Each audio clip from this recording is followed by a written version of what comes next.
this is for the one who ain't never had a love, yeah. This one's for the girl who don't feel like she's enough, yeah. Yeah, yeah, yeah. This one's for the cool kid playing on the school team, crying to himself cause he never had the prom queen. Head full of wants, but they said it's just a pipe dream, yeah. This one's for the kids like me, they ain't never had one thing. The ladies always turn their cheek, but they ain't let the fat ones sing. This one's for the kids like me, kept working when they had nothing. When people try to take their dreams, they stuck it to them, please don't change. For the nerds and the misfits, bullied by the rich kids, feel like they're alone even though they never did shit. Binging anime to find somebody they could fit with. Yeah, yeah, yeah. This one's for the people who ain't ever give a fuck, for the people who are down and they just feel like giving up. And this is for the people fighting thoughts that they're stuck. Yeah. This one's for the kids like me, they ain't never had one thing. The ladies always turn their cheek, but they ain't let the fat ones sing. This was for the kids like me, kept working when they had nothing. When people try to take their dreams, they stuck it to them, please don't change. When we get knocked down, we get back up. No, no, no, we're not gonna take it. When we get knocked down, we get back up. No, no, no, we're not gonna take it.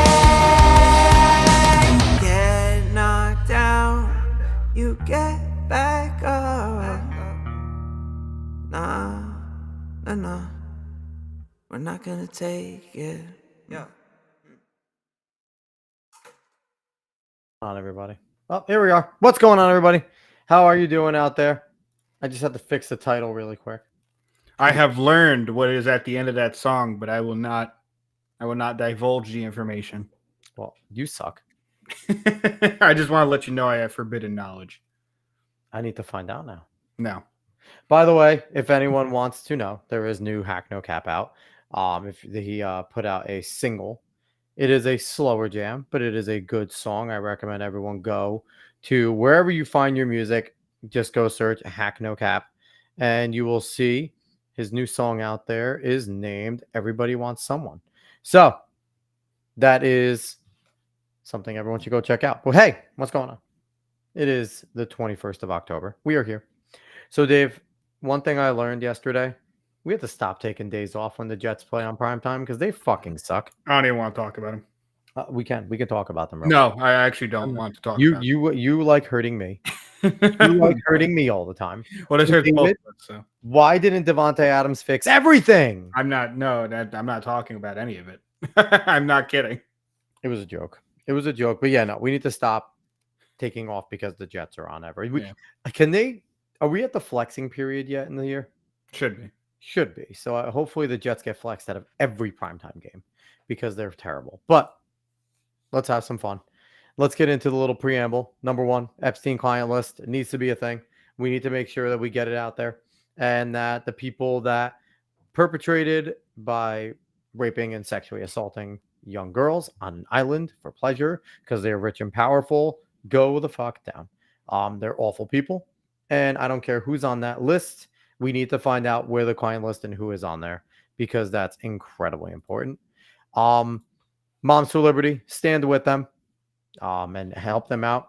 If everyone donates $1 to Moms for Liberty, then they will have millions of dollars. Especially if you're a Trump voter, you should believe in what Moms for Liberty is fighting for. Getting DEI and woke shit out of schools, getting good candidates that are going to fight for this stuff in the state and local level. So go support them. Also, go support our fellow Americans that are suffering still from the effects of Helene and Milton. This is not a one-year thing. This is not a one-month thing. This is going to be a long-term thing. So go donate to your favorite place. I like to choose mercury1.org, but go donate wherever you can. Honestly, there isn't $1 wasted, and that's another thing. Donate $1, and you can go a long way just by donating $1 there. Millions of dollars will flow in if you can convince your friends. And again, all Trump voters should go do that. Alex Jones, InfoWars people, still always welcome on this show. Not going to dive deep into that, but freedom of speech needs to be protected. And lastly, one of the more important things coming up in the next few weeks, people need to be working the election polls. If you are passionate about keeping this election safe, I filled and out a fair. form to do it if they will accept me. So we'll Nice. see. So David's putting his money where his mouth is here. I appreciate that Dave is going to go work one of the election polls and definitely go early vote. Yeah. Early voting in West Virginia starts on the 23rd. Okay. So 3 days before. I know it's already started in some places because I've seen already people putting up their I voted sticker and shit. Yeah, most of the swing states. Yeah. It has started already in most of the swing states. So if you're in one of those swing states, and I saw up, I think right now, Republicans won in Florida for a district.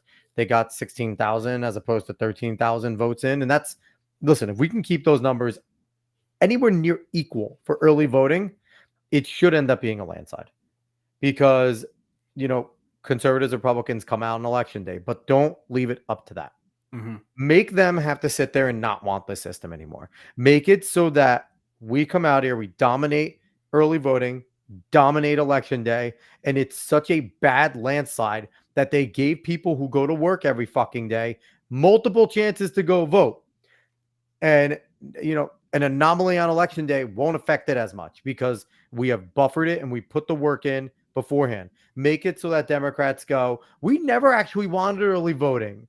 Let's just do it on election day like every other country. So we can go, okay, make it that way because that'll happen. If the Republicans dominate early voting the next few federal cycles, you're going to have psychos. They're all federal psychos. But the next few federal cycles, you're going to have some leading Democrats going, this was never our idea. We never wanted to do early voting. It was the Republicans that wanted to do early voting. I don't think they even bring that up. They want to go after the Electoral College. So that's their real play. It is their real play. But overall, they would complain. If they start losing at something that they thought was going to be beneficial for them, they will eventually want to take it down. So, but make it to the point where they want to get there. But all right, let's get into the fun stuff. Dave. Yes. In fact, this is really fun, actually. Is genuinely very fun. Trump decided to go work at McDonald's for a little bit. Mainly because Dave. Oh, yeah. Did you hear the mainstream media? They did their job, Dave. The leftist mainstream media did their job. Did you know that this was staged, Dave? Oh man, they had security everywhere. Who can imagine a guy service screamed the people that were going through? Did you know, Dave, that he wasn't really an employee? He didn't get paid by McDonald's that day, Dave. It's such a ridiculous cope. It's such an insane cope. Basically, everything in campaigns are staged. There's very little that you could maybe point at in history of political campaigns that aren't staged. And Trump's probably done like 75% of those unstaged things in campaign history because Trump does whatever the fuck he wants half the time. That's because you just look at him. He's a ball of energy. He's going to randomly fall into things. But here he is waving to people outside, enjoying his time. And in the videos of this and the clips of this, he is just being, his old Trumpian self, being like, "Oh, this job's really fun. I like this job." Someone put up there. They were like, "I'm a former employee for." The fries are not as easy as I'm a former fry cook, and it's not as easy as he makes it look. It's like, shut the fuck up. It's just in the clip, the guy's just like, yeah, so you take the basket, you put it in the oil like this, and you start the fry timer. And like, I'm sorry, I've worked fast food before. It really is that easy. It's the easiest shit in the world. Like, I can't believe someone would write an article like anything else. When it's rush time, being back there sucks. I'm not gonna lie, it does suck being back there. But it is not a difficult job.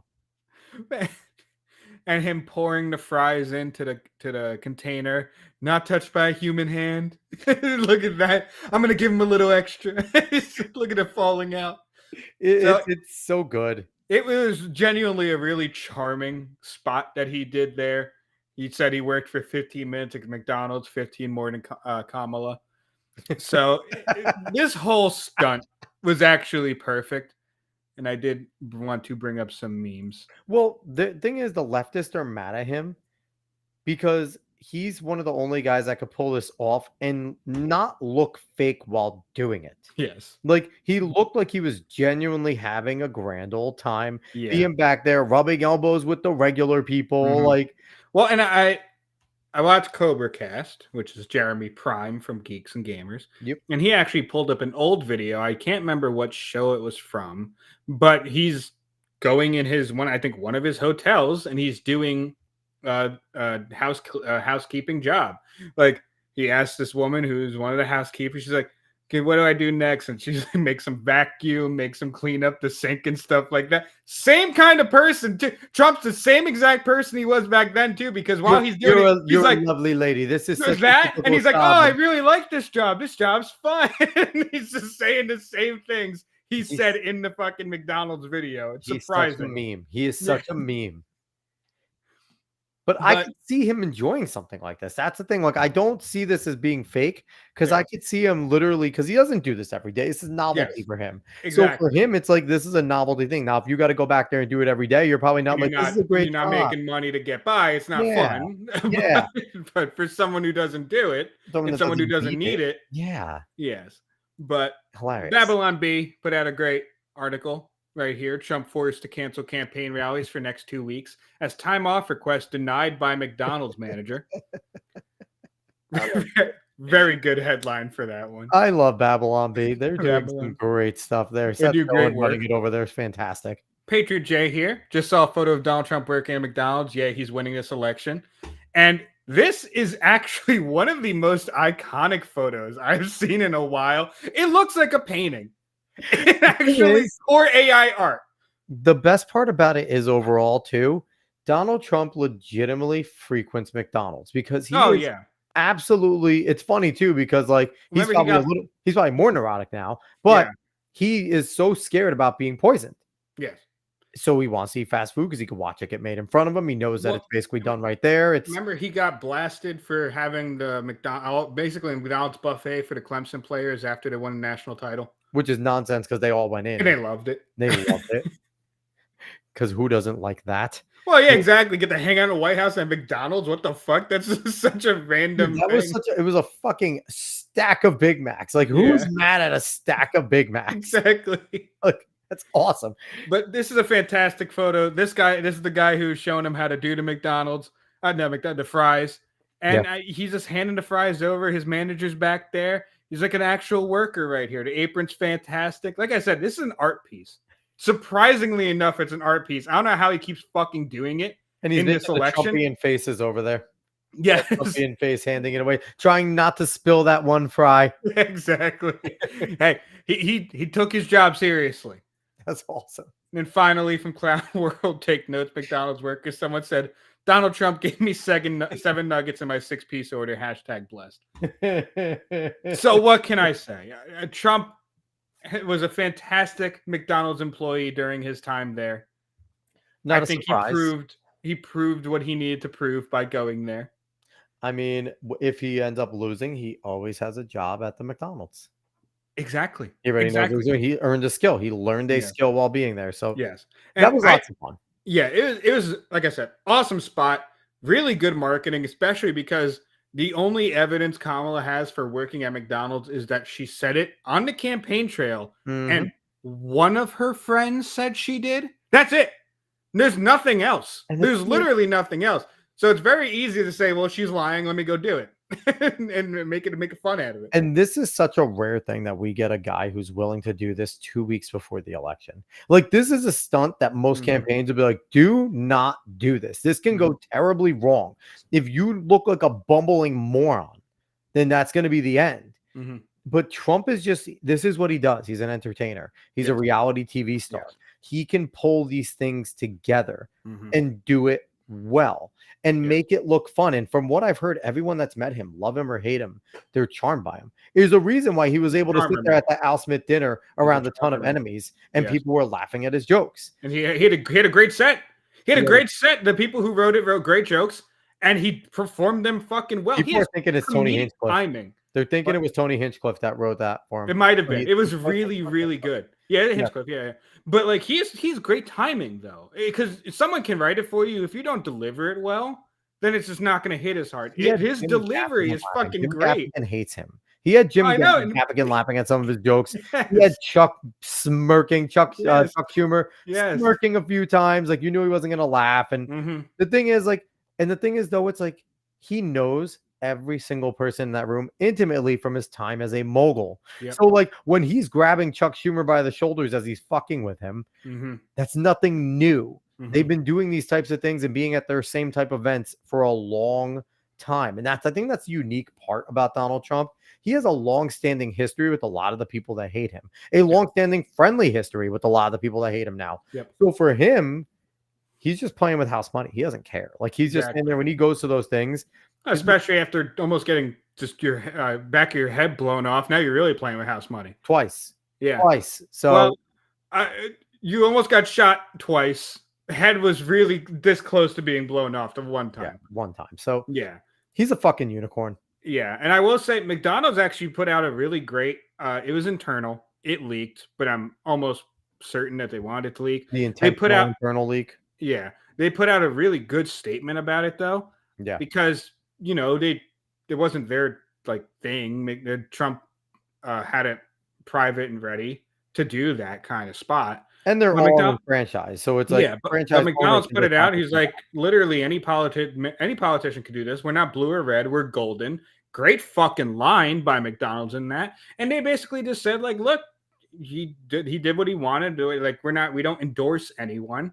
They kind of said, and it almost seems like they said Kamala never worked there because they said they didn't have records back to the 80s. But she said she got experience here, and basically 1 in 8 people do. So maybe they gave her a minor out by saying, "Hey, we can't confirm or deny it." So and they said also too, like, we appreciate that Donald Trump consistently promotes us and frequently because he is always talking about Big Macs and how much he loves them. Like he gives them free press. Yes, but that was a statement of a company that actually wants to remain neutral. That's a statement of a company that at least wants to remain neutral publicly. I don't know how to Michael Jordan policy. Republicans buy sneakers too. Republicans buy Big Macs too. Like, exactly, exactly. And so I that's a really good job by McDonald's. Even though I think the food's technically fallen off in quality over time, they need to bring back chicken selects. Bring back chicken selects, and they will win again. Don't call them those gay buttermilk fucking things that they called last time. Just call them chicken selects. They were buttermilk tenders last time, and they had a little bit different flavor than the selects, but they were still pretty good though. But they were essentially the selects. Yes, they were still pretty good. Anytime they bring the chicken snack wrap back, which it's there, they should have selects available because all chicken snack wrap is a fucking select stuffed in. Yeah, give me my selects. That is true. Chicken select. Well, I ordered those every fucking time. You need to do the chicken selects during Monopoly because you have a 0.0 chance of winning Monopoly ever. But if there's selects involved, I will believe that I will have that one chance. Exactly. Every day. Eat the fuck out of selects. That's the issue. Every day, and I will be so fat, and it's worth. And since we're speaking of Trump, I do want to bring up he did an interview with Mark Calloway, who is the Undertaker. Listen, I admitted I was wrong. Okay. Yeah, I know you're fucking. That wasn't even the reason I brought it up, but I'm happy you're still admitting you were wrong because that was an insane statement to make. Listen, but you know what? Here's the thing. But then I just carried on living my life. Yeah, that's what I should have done with you. Shut the fuck up. That's what I should have fucking done with you. Anyway, an interview was pretty good, but really funny enough, for like the first 20 minutes, maybe half an hour, Trump is basically interviewing The Undertaker on wrestling. Just asking him a whole bunch of things about wrestling, about like the wrestlers that Undertaker might think are the best of all time and stuff like that. Well, the thing is, Mark Calloway has to know Trump because Trump was heavily involved in WWE for a long time, so he has to know him pretty well. They bring up the Trump and Vince and whoever wrestler loses gets the hair shaved off, and Trump even said he's like, I wasn't getting my hair shaved off, so he wasn't going to lose that match. But it was a good interview, and it was just funny to watch Trump just decide to turn it into an interview of Undertaker by Trump. Great. That's awesome. Yes. That's fantastic. All right. So let's jump into our next. This is one that I want to hear your take on. Okay. Because you may listen to this. I do almost daily. Soon. No, I'm saying you may the listen to actual this episode, specific probably, yeah, episode probably soon. tomorrow. But you listen to a whole bunch of Timcast. I do. And tonight, Tim decided this may be the last Timcast IRL. I only saw some of this because I was watching Cobra Cast, which is actually right here, right on next right now. But yes, but Tim in it, he complained about his employees. He complained about overhead and other things.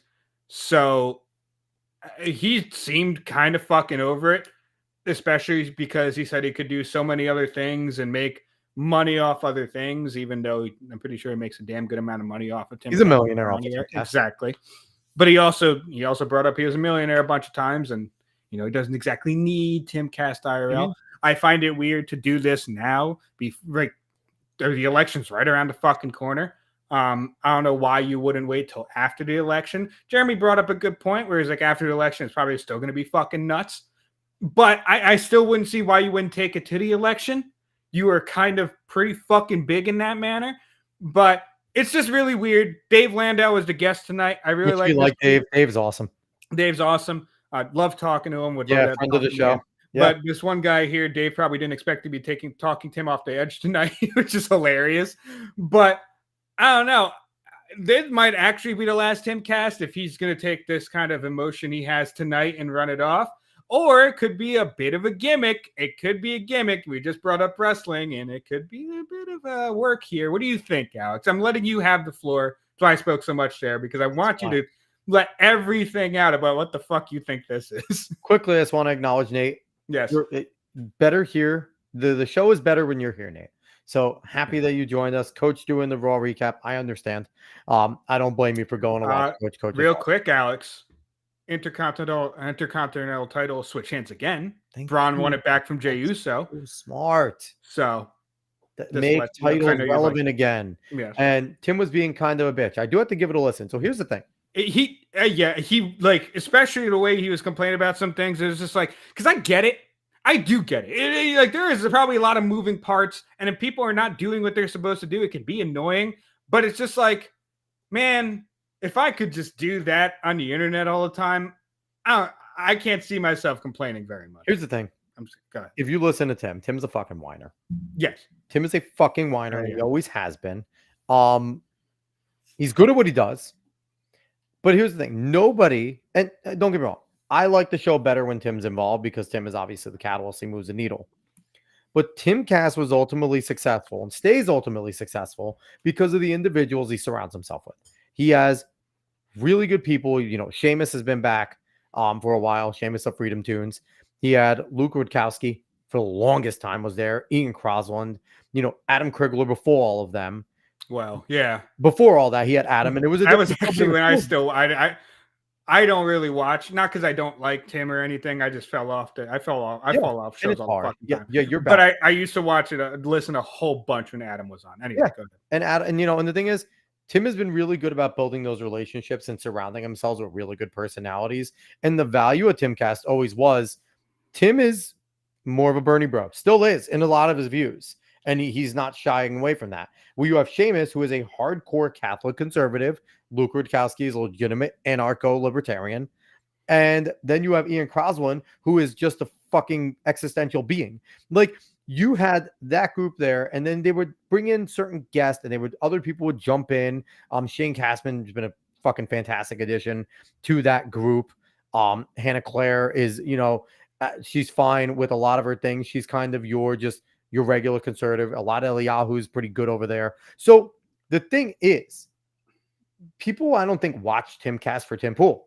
I think they watch Timcast for his guests, mostly, number one. And number two, for the group he surrounds himself with, which he is a part of, but I don't think it's solely for Tim. Mm-hmm. Number one, I've heard this shtick from him before plenty of times where he works his ass off, he works to the bone. And don't get me wrong, I've been through it too, where if you are going through article after article after article after article, trying to find what works, and that's what you're doing. When I was doing the Median a long time ago, it was a pain in the fucking ass finding articles that are relevant. It's still, you do it with us tonight in the show. Mm-hmm. You have to be a little bit choosy and pick your articles. And with Tim, he does his 3 morning segments, so he has to have a story for each. And then he tries to not bring those stories into IRL. He tries to do some separate stuff. So, and Tim has also said on the show, he's a fucking perfectionist. He has the OCD. So, the OCD, I said it like it's the clap. Like he has OCD about certain things. So he's very hands Could be. with a lot of this stuff, which again, he probably doesn't have to be. He could probably hire people to bring him stuff, but he's constantly, going through things. So I get why he gets pissed. Now, I think right now it's just stress because I do think this is huge. This election is massive. Phil Labonte, yes, fuck yeah. Phil Labonte is probably the best addition he's had in a long time. But I think it's stress induced right now. And I don't think the crew's not doing things. I think they're not doing things the way Tim wants them done or as quickly as Tim wants them done. Now, again, Tim is the fucking Cobra commander. He is the guy. He built that. He took the severance he got. And listen, this is all things he's talked about. Severance he got from fucking Fusion or Vice, one of them, Fusion. Fusion became Vice, I'm pretty sure. I think it was, yeah. But when he left, he got a severance. And it was a few $1 million, and he invested in Timcast so we could do this. So this is all Tim from the bottom up.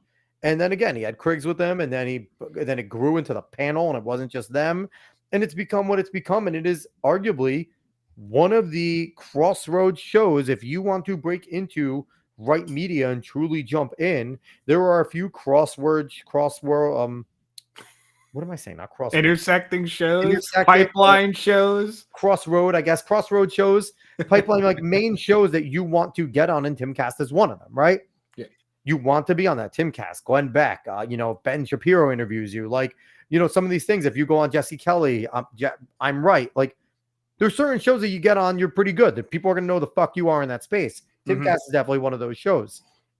I think right now at the election, they're pushing as hard as they can. And I think he wants to stay on top of his game. He's worried consistently about getting shadow banned.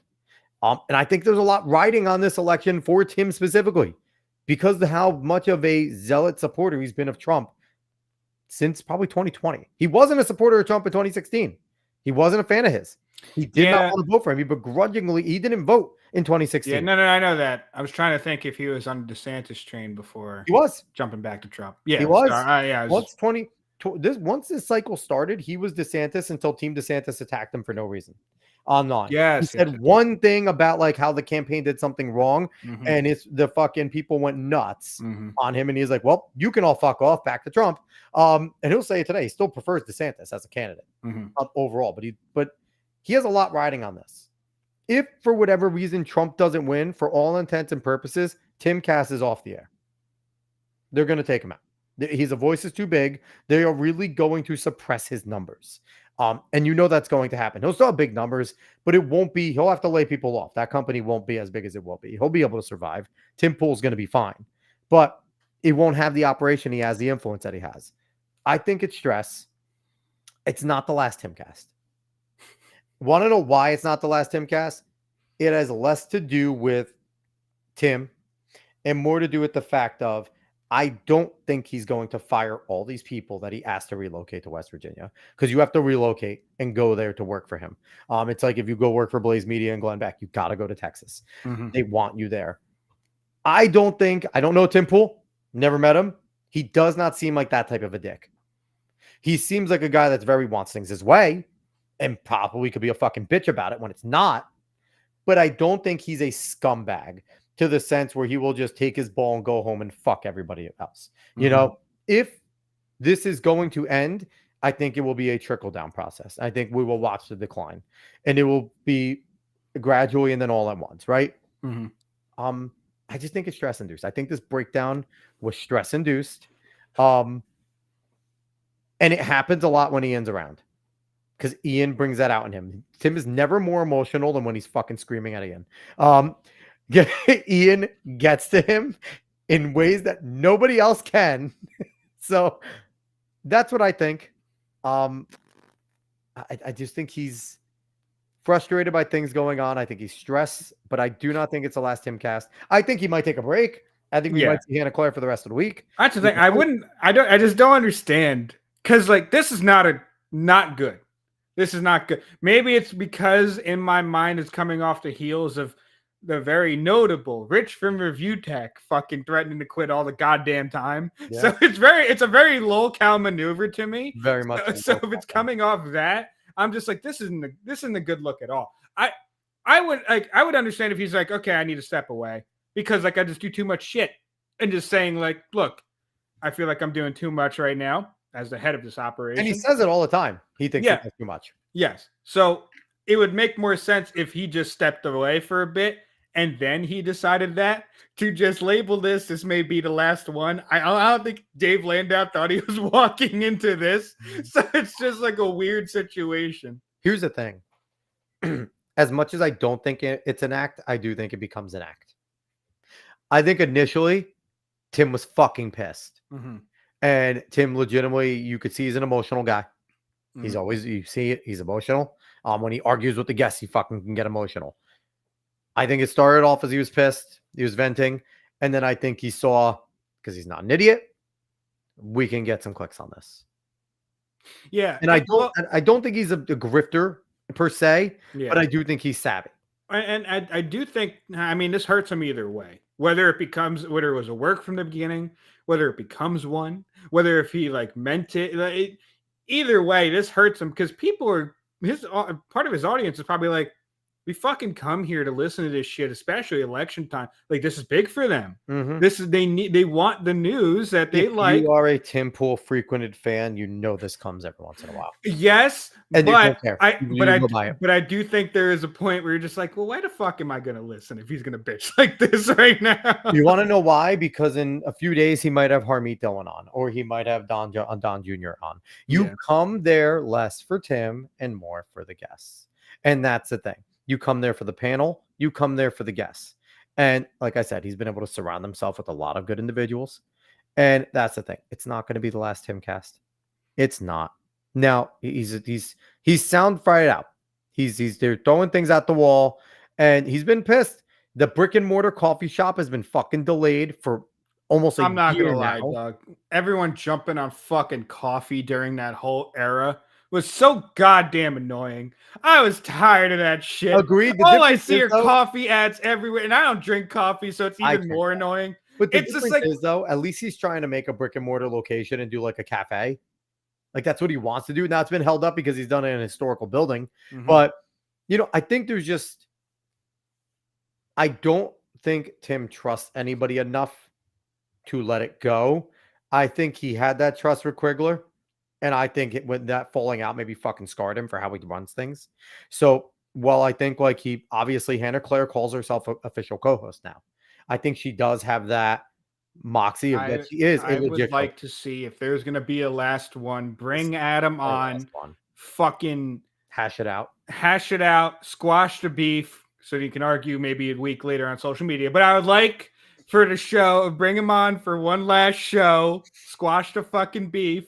Because there's no reason for it to continue in any type of way. But it only got worse last year in the fucking winter during Christmas when Krigler came out and said he was fucking Lydia or whatever her name was. Oh man, that shit was hilarious. Yeah, that was crazy. But overall, his computer broke and he threatens to quit. I did see those updates. He was like, can't fucking do the show or something like that because of the computer. And like Ian a lot when he was talking about playing music. What do you know about this? What the fuck is he talking about? What is Ian talking about? So Ian can control the weather. That's his thing now. He can control the weather with graphene. No, not with graphene. With just manifesting it. Okay. And when they asked him to divert the hurricane, he said that everyone else can do it themselves. So Ian's fucking being Ian.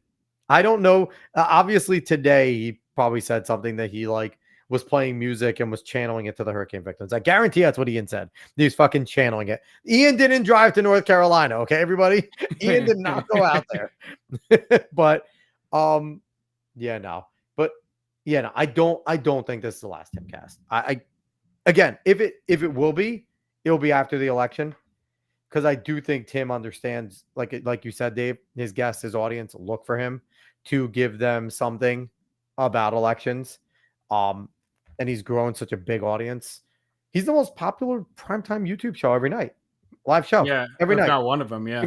He's averaging 40,000 viewers on YouTube alone. Mm-hmm. Like that's huge for a YouTube show. Yes. Like especially in their area. So I mean, it could be really good.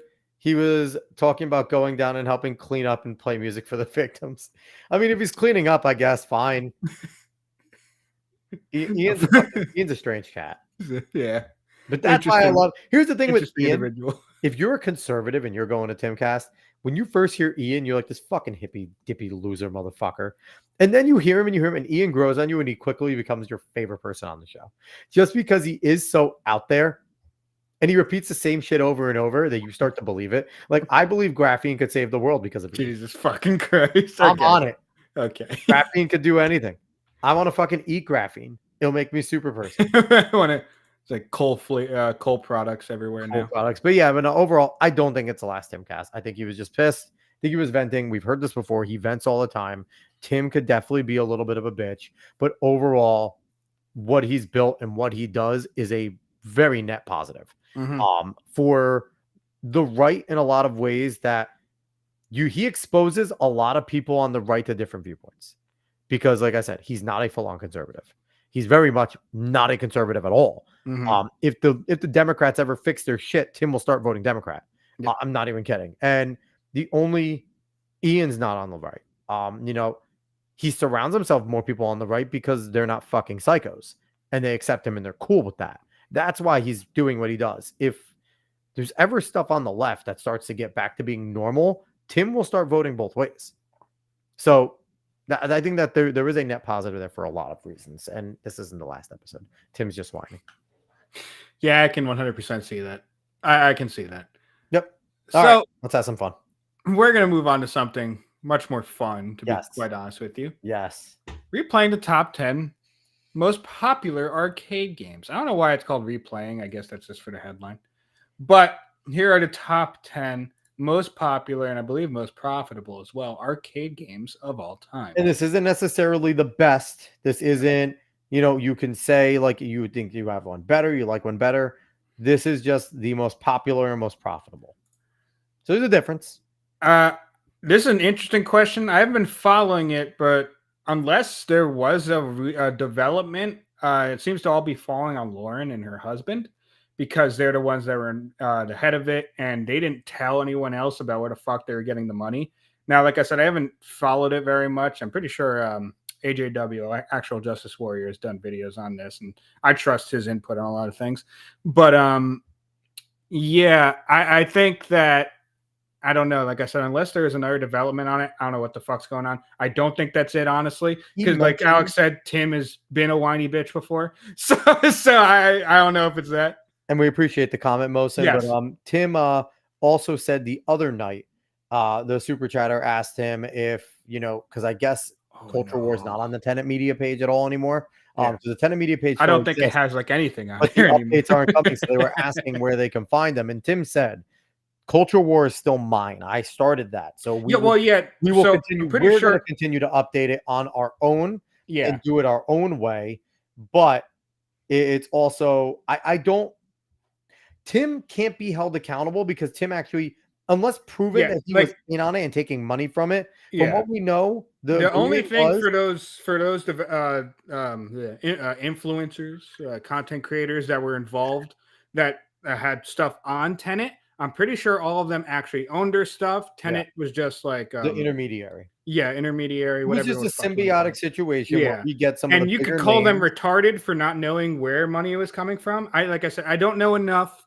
But as far as I know, they can't be legally liable for that type of shit. Yep. So we'll keep going real quick. Nate, what are you pulling up, Dave? He's heard Styx Hex on soon. Bad look. Yeah. That I haven't followed that either. I followed a little bit. Styx Hex. So he was in jail for domestic abuse. I believe it was domestic abuse. There have been audio stuff coming out and a couple other things coming out. It doesn't look good for him. It looks pretty fucking bad for him. And he's kind of had some weird copes about it. He went on the Kill stream to talk about it to fucking Ethan Ralph, who has legitimate audio of him basically beating Pantsu. So it's not looking good for Styx. He needs to be better than that. But he has been retarded multiple times. Here's the thing. That's the type of person that Tim won't cancel on and will wait for them to cancel, because if he does come on, that's where Tim kind of shines, because he gets on his moral horse and he will Well, fucking hold Sticks accountable. I was Because gonna say it does depend on how he wants to handle it. If he wants to handle it like Eliza, or he wants to handle it like this. Tim will Yeah. come out and be He like, and he should. Tim But will come out and be like, there's audio, there's a lot. Like, are you just going to fucking admit it? Like, I get it if you can't legally, there's a case, but this looks bad and you probably should explain yourself. Like, I From, can see like- him doing that. from like the little bit I've heard, because I haven't dug into the Stick stuff, but from the little bit I heard, it sounds like he's coming out with like Ricada style copes. So it's not looking good for him. He's also supposed to have Andrew Wilson on soon. Love me some Crucible. That's he also Crucible's mentioned fantastic. Andrew Wilson the last show, I think. Yep. I need to listen to more of him. Just weird how he kept emphasizing it wasn't a money thing. In a way, yeah, I can see that being weird, but he's like Alex said earlier, he's also a millionaire. So I mean, it's like I wouldn't even call it a humble brag. It's like basically a brag saying I made my money, I don't need this. So I don't talks all the time about how he'll just take his money, go sit by a van, live by the river, and be off grid because he doesn't need any of this. Yeah. And he also if you listen to Tim, he'll tell you IRL pays for the crew, his morning show pays him.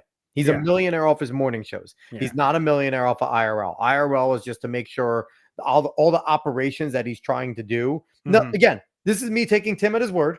Things that he said multiple times. Like I He said, could be fucking full of shit. Yeah, But there could I be don't know more his developments. finances. There I don't know could be his more fin- yeah. developments on that shit. I More. have no idea. Yeah, But no, we don't know, but just there's just not enough there. basing off of what Tim's word is, and he's been pretty open about where he gets his money. He gets paid by his morning show, by the segments he does there. Which I don't know why IRL? he would do that. I don't get that. Anyway. What, talking about it? Yeah, I'd be like, oh, I get paid for like You want to know why? fuck do I care?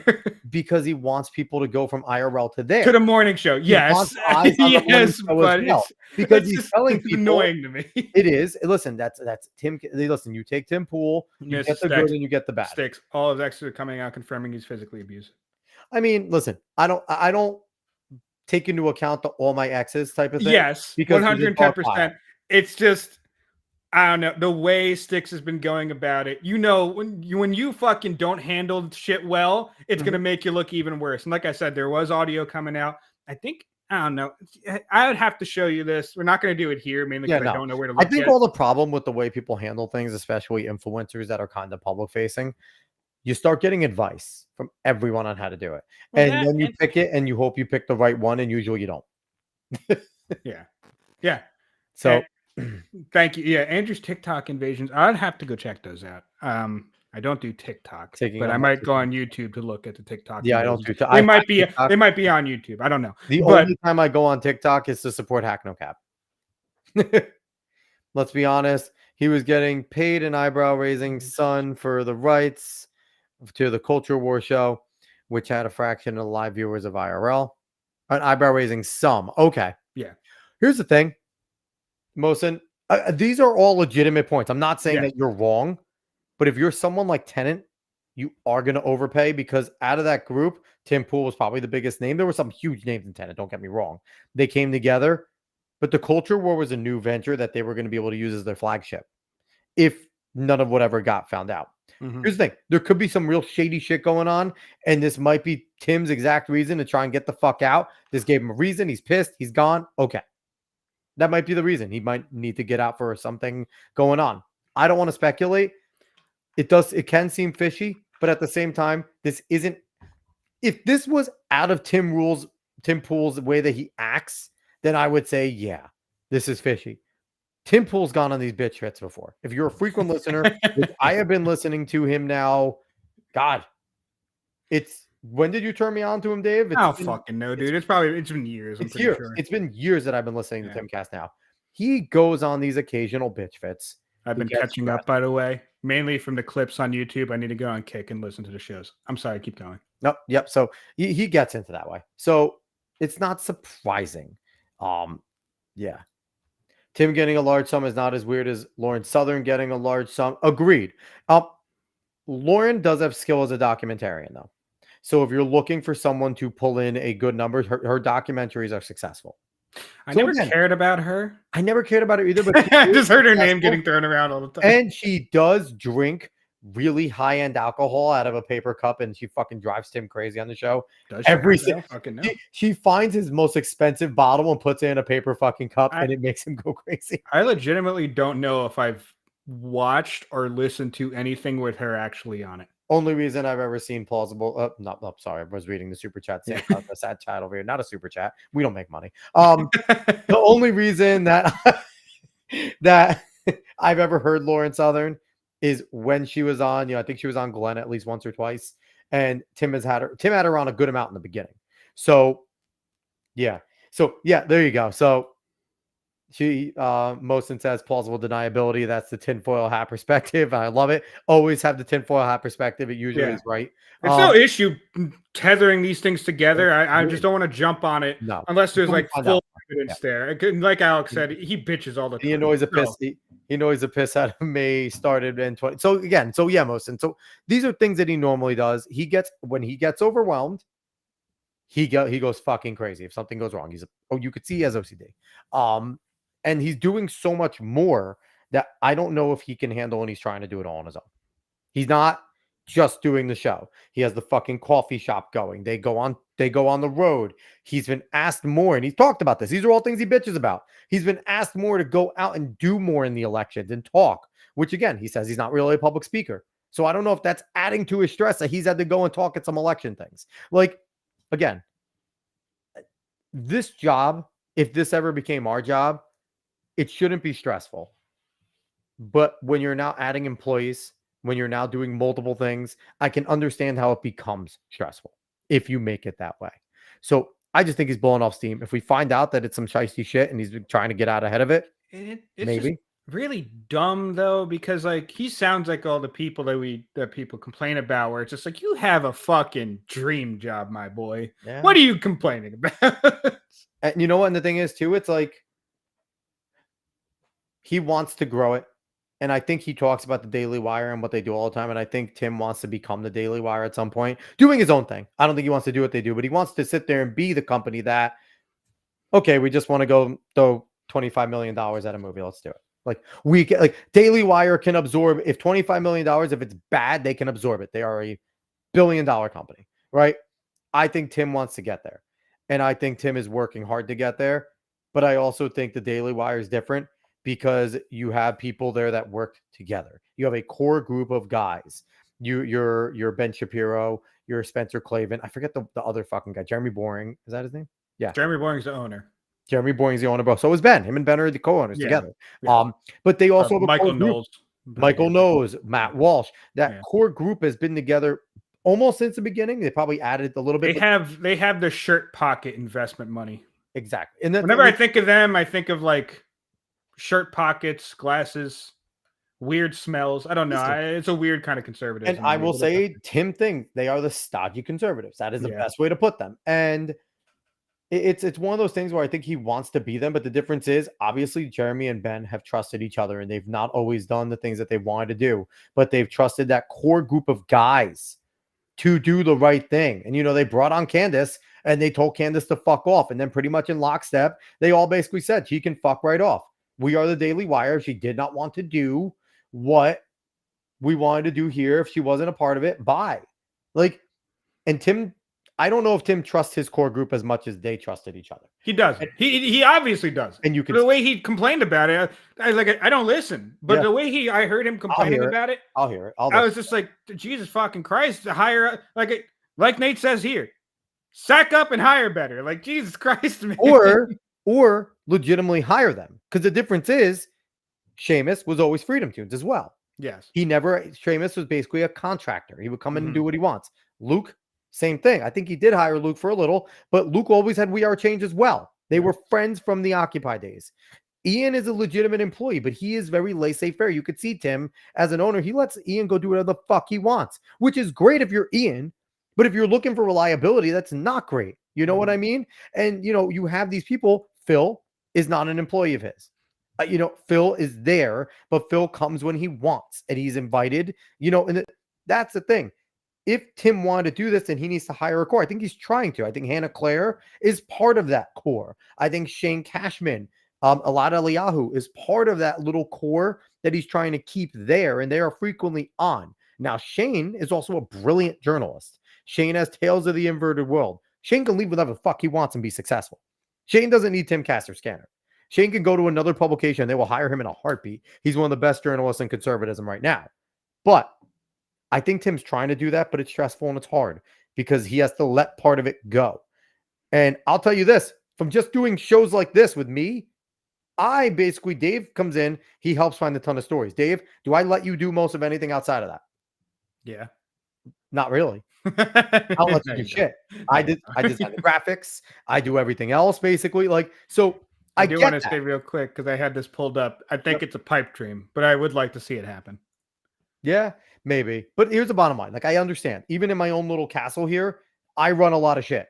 Yep. I've been doing this on my own for 8 years for the most part, doing a lot of things. My one show was solo initially. Me and Dave did the show together where he just was there and we talk shit. You know, so I get that. And if I ever got to Tim's level, I can understand getting fucking neurotic about it. I can see it.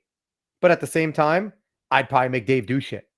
Difference is, I would tell Dave, okay, this is real. Let's fucking go. You know? Mm-hmm. So I don't know. It's not the last episode of Timcast. And, you know, we've gotten a little side rail talking about it. Oh, it's fine. Which is fine. But big topics, so. But yeah, imagine being his bookers as he openly talked about firing them. He's not going to fire Cassandra McDonald, okay? He fucking loves Cassandra McDonald. He has gone to, is that McFarland McDonald? Yeah, I think it's McDonald. I can't let me look up. But when all the shit started with fucking the war in Israel, she had her own opinion that was far separate from what Timcast was saying all the time. She still has her own opinion. She does. And Tim doesn't give a fuck. So he's not firing her. Yeah, I think it's McDonald. Yeah, McDonald. Okay. And he better not fire her because she booked some of the best fucking guests in the industry. Like, you got to be realistic. Without her, I don't know if Tim, because obviously she's a skilled booker. You know, like, she helped bring this to where it is. So I don't know.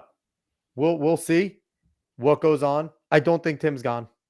And if he is, whatever. What a way to go out as your like flagship show. Just like, oh, maybe the last episode. Hey, Landau, come on and just like be Dave fucking... is the kiss of death. Hey.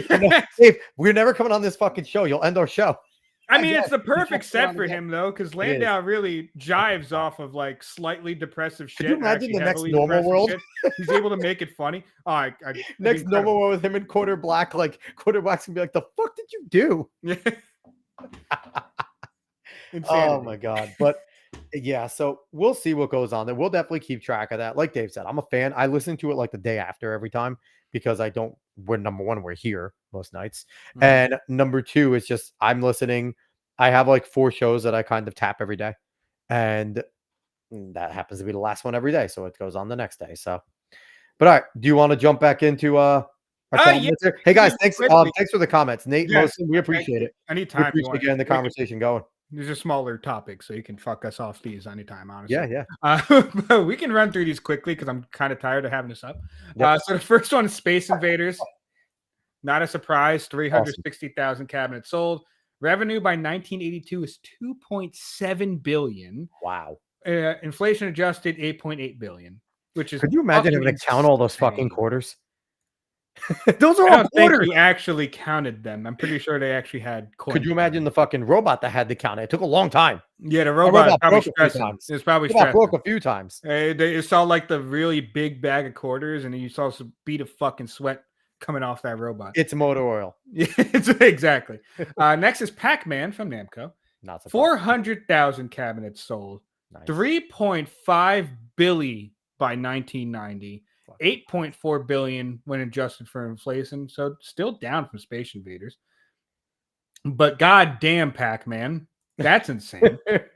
Street Fighter 2 Champion Edition from Capcom, fantastic game, amazing game. Still one of the best fighting games ever. So is it the best Street Fighter ever?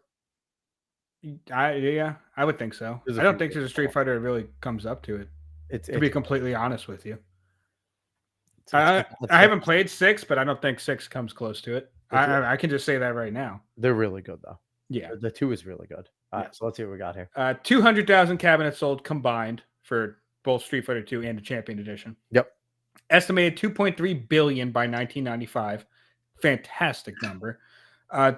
Inflation adjusted 4.75 billion. So a big drop off from the first 2, which is understandable because those are the two. When you think of classic games, if Pong ever had a cabinet like in the beginning and it wasn't more of an Atari game, Pong would be up there. Well, the thing is, Pong would never be an arcade game because Right. Pong was specifically made for home console. Exactly. So, but if you think of games, it's Pong, it's Pac-Man, it's Space Invader. If you think of the early gaming, so that's why I'm not surprised that those two are well ahead of everyone else. Yes. Next is Ms. Pac-Man from Bally Midway. 125,000 cabinets sold. Revenue by 1987 is 1.2 billion, and inflation adjusted for 3.3 billion. That's still fucking crazy to me. Oh, it's great. It's amazing. I love going back and seeing how many fucking, like you said, quarters are put into these machines. NBA Jam from Midway. Amazing game. 20,000 cabinets sold. Revenue by 1994, 1.1 billion. When inflation adjusted, 2.3 billion. So NBA Jam hitting pretty high there. Defender by Williams. I don't remember Defender. I don't remember Defender either. If I looked it up, I could probably remember. But 60,000 cabinets sold. Pretty fucking 1 billion in revenue by 1993. 2.1 billion when adjusted. Next, Asteroids for Atari. Yep. 100. I love Asteroids. So hard. That game's hard, man. I know it. Those little not easy. motherfuckers coming at you. 100,000 cabinets sold, 800 million revenue by 1991. When adjusted, 1.8 billion. Mortal Kombat from Midway, the original. Or better known as Immortal Wombat and Fairly Odd Parents. Yeah, I forgot about that. Immortal Wombat. 24,000 cabinets sold. Revenue by 2002, 570 million. When adjusted, 949 million. Better fighting game. Top Mortal Kombat or top Street Fighter? The best Mortal Kombat versus the best in Street Fighter. It depends on what you enjoy, because Street Fighter 2 is probably the best technically. And it depends which Mortal Kombat you go with, because a lot of people go Mortal Kombat 2. Me personally, I mean, I love Trilogy, but that's because we had it on PS1. Like, I love 3. Trilogy was great because you got to see the full cast for the first time. And it was the amount of sheer characters. And it had everything in it. While also being classic. Like, you were playing the classic Mortal Kombat. Yes. And you could do the babalities, and babalities were the best part. Yeah, animality. You could do everything in it. You turned everyone into a fucking baby, and it was awesome. Yeah. But I mean, I love all the Mortal Kombat games. I've played them more than I played Street Fighter. We were more of a Mortal Kombat house. Yes. And I think it really just depends on what you prefer in your games, to be completely, in your fighting game, to be completely honest. And but the proof is kind of in the pudding, though, where possibly the better fighter is the style of Street Fighter, because would have also gone on to be the most biggest classics for Marvel. Your Marvel versus Capcom, right? Is that similar style? Your Persona games, even your the Persona Arena is pretty good. But even like your Dragon Ball Fighters is one of the best side fighting games around. Yeah, Dragon Ball Fighters is really good, but yeah, it just all depends on what you're really going for, because a lot of people might put early Soul Calibers up on their favorite fighting games or Tekkens. So it just depends on what you enjoy fighting game wise. Tekken is awesome because Tekken was real. That's yes, they had some like fantasy parts, but the way that they did the techniques, the kicks of different styles, it was so fucking accurate to how you would move if you were doing a certain fighting style. Midway was a fantastic company. Midway was great. This is accurate. Midway was a fantastic company. I like MK Marvel DC more. Interesting. I do not share that opinion. It wasn't Injustice. Injustice is really fucking good. Play the shit out of those, Dave. I didn't play MK versus DC. Did not play that. It came with was it Deception or was it Armageddon? It was one of the MKs I got. Possibly. And Mosin, yeah, we talk about nerdy stuff all the time. We'll talk about video games, talk about nerdy. We jump through topics. We go politics, we go nerdy. We, with video games, anime, manga, comics. We jump around everywhere. Sports, we'll throw in there. This is our little jump around. Mosin, which is why we love people like you jumping in for the first time. I hope you subscribe and like and everything. But it's also why the algorithm's going to fucking hate us, but that's okay. We're going to do it as we do it all the time. Yeah, but I don't share the MK versus DC love, but I understand it. I do. Well, if you like I just didn't love the 3D. It's that style. It kind of went back to the MK3 style. Where it was more like the 3D. MK3 was not 3D. or MK4, whichever one. Whichever Yes, one you're that thinking had, MK4. You're thinking MK4. whichever one introduced what's his face, the fucking Shinnok. Shinnok. Yes. Yes, you're thinking MK4. All right. We'll finish this off real quick. Pole position from Namco: 24,550 cabinets sold. Yep. 60.9 million by 1988. 162 million for when it adjusted. I don't know if I've ever played pole position. I've seen it. I never played it. I have seen it in our like arcade things. I just never played it. Mm-hmm. And finally, Missile Command from Atari. I've played this. I played 20,000 cabinets sold.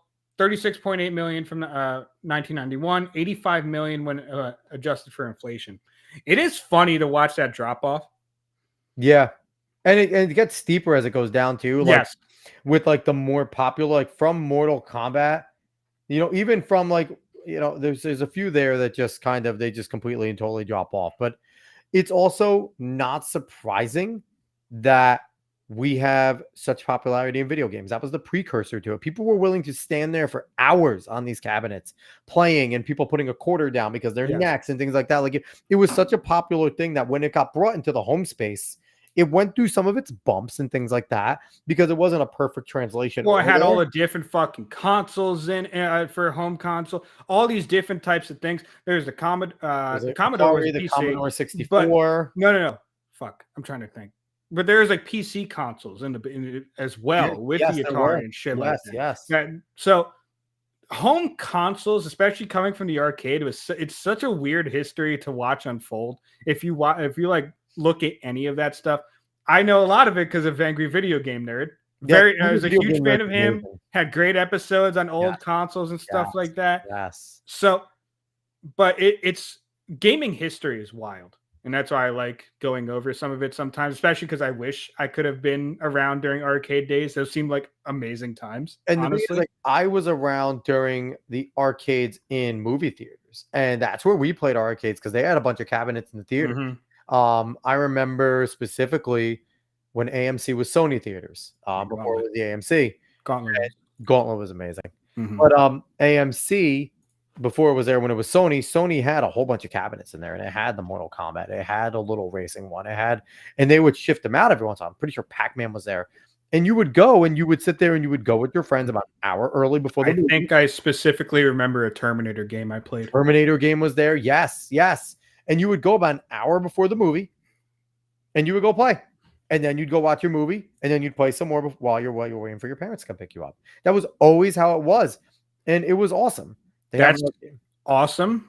That there's a place in New Jersey called Yestercade, not an arcade bar, but it has all old arcade stuff. It has like couches with like actual Xbox 360s and everything, and you pay a decent amount. But I would rather pay a decent amount than start attracting all the ghetto trash like the arcade bar did, because it's probably not that expensive if it's attracting people that are going to drive the value of it down. There's apparently an arcade over like 20 minutes away from Beacon and like a few towns over that I got to go check out. And it's like a retro arcade where it's just lined with fucking cabinets. That's awesome.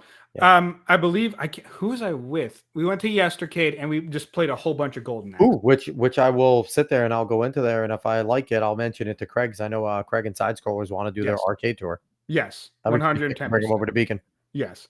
But anytime I can find anywhere that has old arcade cabinets and everything, I like to sit and play. Well, Dave and Buster's has all the classics. Yeah, and they are. But playground. I don't know. I like going to other places. Dave and Buster's fine. I think LBI still has a few classic arcades because LBI's caught in a different time. Yeah, Long Beach Island over in Jersey is amazing because that's like still caught in like the freaking 70s, 80s, which is fantastic. It's such a beautiful little strip. Old games rule, man. There's so much fucking fun. We talked about this the other day. Yeah, we did. We like difficulty. Those games were hard. Dude, I sat and played the fuck out of Q-Bird at Yestercade one time. Q-Bird's I never really played it. It's such a simple game, but it's so good. And when Earthbound came out too, they did a cabinet for Earthbound too. Did they do a cabinet for Earthbound? Pretty sure they did a cabinet for Earthbound. I don't remember that because I actually just started playing Earthbound on my Switch. I think they did a cabinet for Earthbound. And it was fucking difficult. Now you're making me look this up. There's a craft beer bar. we do work happy hours that has an old Game Boy and DS to play with. That is fucking sweet. That's really fucking cool. Especially like old game. Am Anyway, am I mistaken? I'm pretty sure there was a cabinet for I fucking don't. Earthbound. I think you're thinking of a different game because I didn't see Maybe. it in our It could've cabinet. So look up stuff. Anyway, Anyway, we're gonna before we go. jump into the next topic. I just want to thank the Chargers kicker, Cameron Dicker, for having 5 field goals and getting me 21 points in the kicker position Holy shit! to put me over and win this week, along with Baker Mayfield, who's been my best fantasy quarterback outside of Lamar in another league. Baker friggin' rolling in. Dave, this matchup, I was supposed to lose by less than a point, and I'm ending up dominating by over. Yeah, you're gonna blow them out at that point. Your kicker gets you 21 points. You're golden. Yeah. So thank you, Dicker, for not dicking. Dicker the kicker, man. Dicker the kicker. That's his nickname. All right, go ahead, Dave. You can continue being the host today. We're gonna go from one topic of profits and revenue to another one. Yep. Deadpool and Wolverine overtakes Barbie in all-time domestic box office receipts. It did not overtake it worldwide, but Deadpool and Wolverine, an R-rated film, now hit number 12 on a list of all-time top-grossing films at the domestic box office, not adjusted for inflation. So take that into account. But it's goddamn huge, which awesome for Deadpool and awesome for the movie, awesome for Reynolds and Hugh Jackman. Love that. Still didn't really save Marvel all that much. Honestly, I don't think it does. When that happens, because by default they cut their audience by such a massive amount because it's rated R, which is why the push to be PG-13 has been so massive over the last 15, 20 years. But it's great success, and it just goes to show that if you do characters well, and even similar and in the vein of what the character is supposed to be, your nerds will shell out. Ryan Reynolds is a great Deadpool. Even if this movie ended up being really good, Deadpool 2 wasn't all that great. But just because Ryan Reynolds is so good at what he does, it still made money and it was still really good in the sense of you were watching your character come off the screen. And Hugh Jackman is Wolverine. They can't replace him. They just need to never do it. Till you're 90. Huge, you're fucking 90. Huge Ackman. And then I'll be mad. But yeah, beating Barbie's fucking huge, by the way. Nate, they followed it up with a great show. I know, right? I know. And next is Falcon, Captain Falcon. No, it's America. not. They're going to keep on rewriting, and that movie's never going to see the light of day. No, it's coming out. That's the next one, I'm pretty sure. Terrible fucking idea.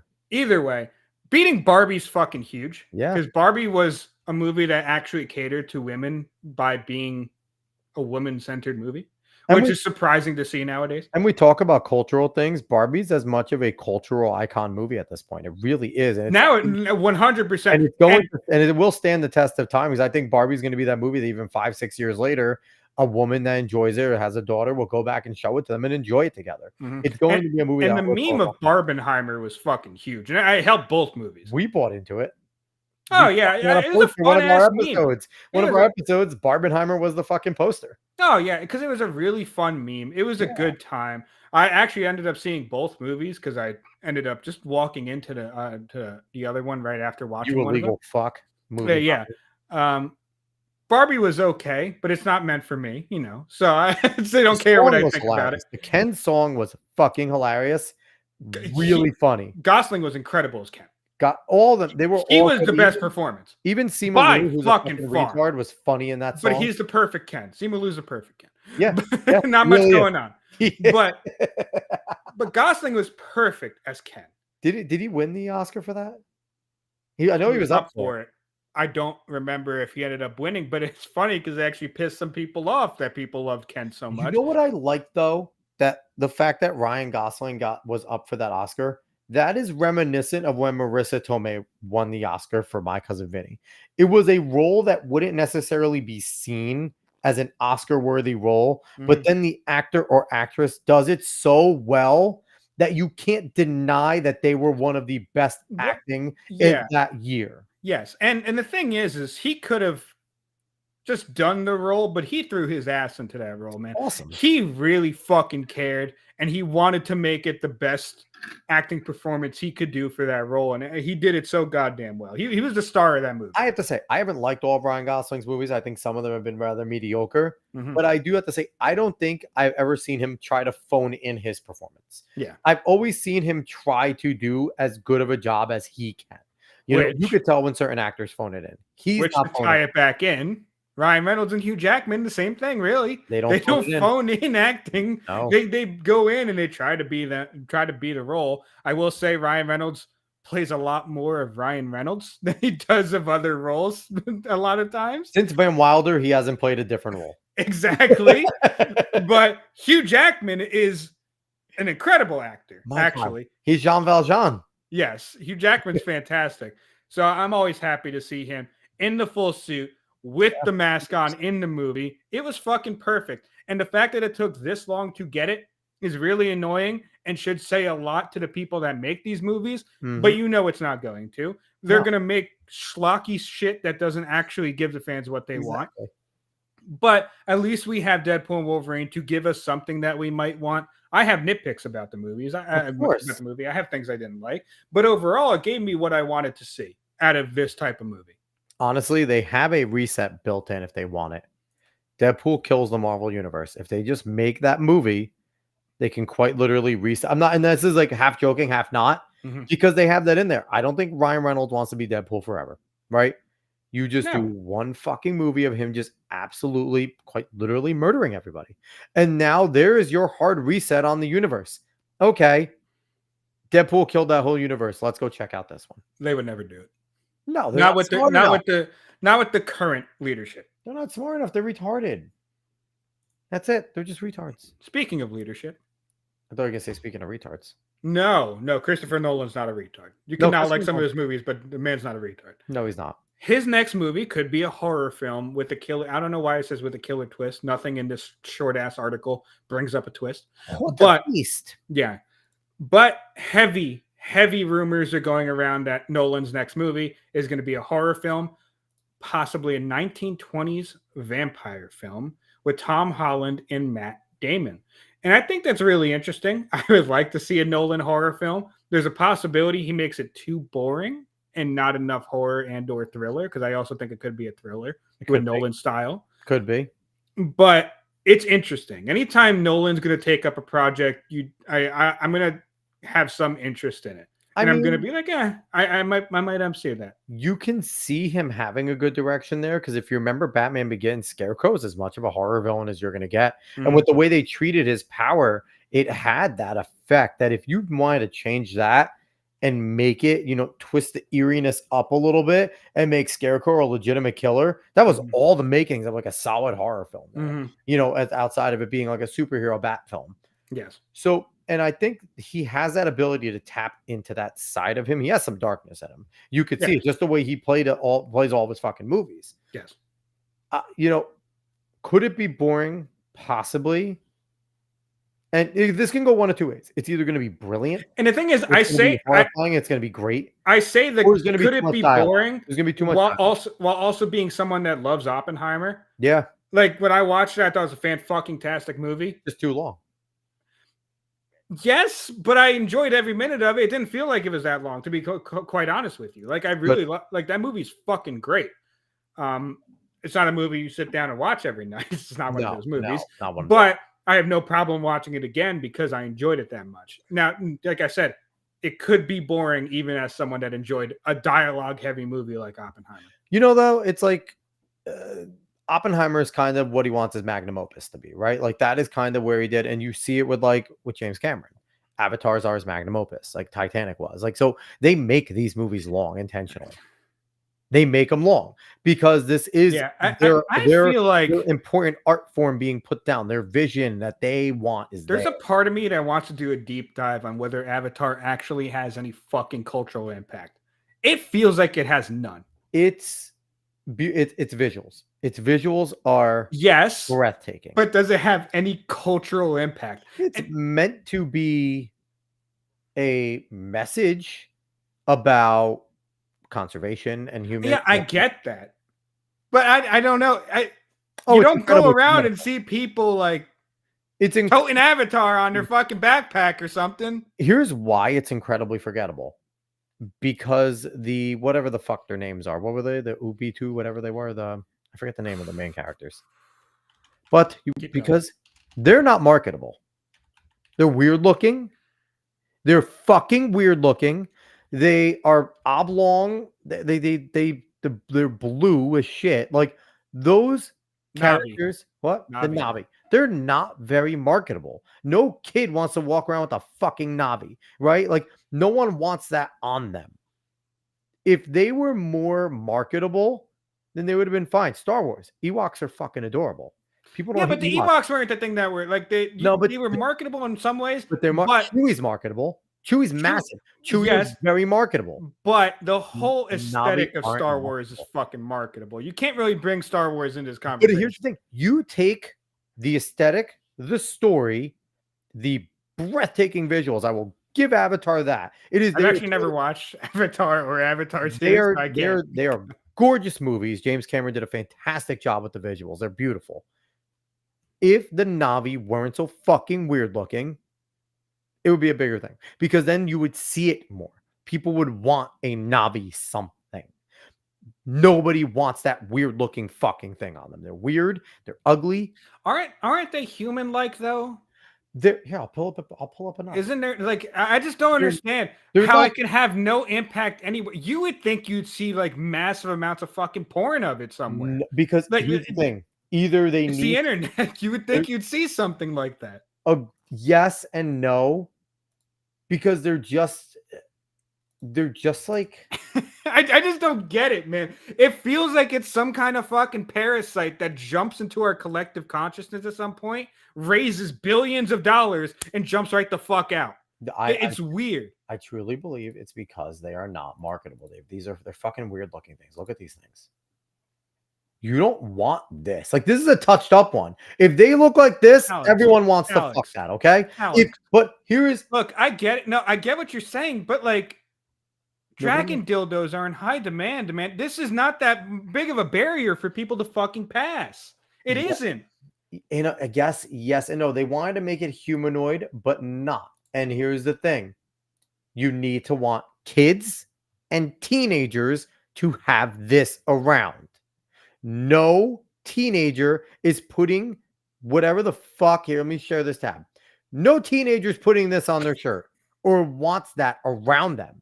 And that is also not hot enough for a dude to want to fuck in that age. Look, man, you just can't say that type of stuff on the internet. There's too much weird shit. That's porn. There are some Rule 32, and I guarantee Rule 34. Rule 34. Rule 32 is fucking John Musoff. Sorry. I can easily find some fucking Navi porn. That's not a problem. But there's not enough of a group to do it. That's clamoring. And that's clamoring. And the thing is, even the fucking weird ass fucking porn, the Rule 34 porn or whatever the fuck it is still done mostly by your high schoolers. Yes, there's weirdos our age, but it's your high schoolers. If you can get your high schoolers attached to it, cool. There are no high schoolers attached to Avatar. It wasn't made for them. No one cares. It's just a weird thing. We've jumped off from we did where we were because going. It's such a sci-fi-esque type of thing. You need the kids involved because they're the ones that make the parents. And if they're wearing it, no one wears Avatar shirts. No one wants that on them. It's weird looking. And your main character is fucking paralyzed. He goes around in a wheelchair. The only way you see him really walk around is as a fucking Navi. So again, that's why they're not cultural. It's not because they're not well done. It's not because it's not good. It's not because the story itself for its face value is bad. No one cares. It's just so weird, man. For such high grossing films to feel so gone. I do not want a Navi on me. They're weird. Here's the thing.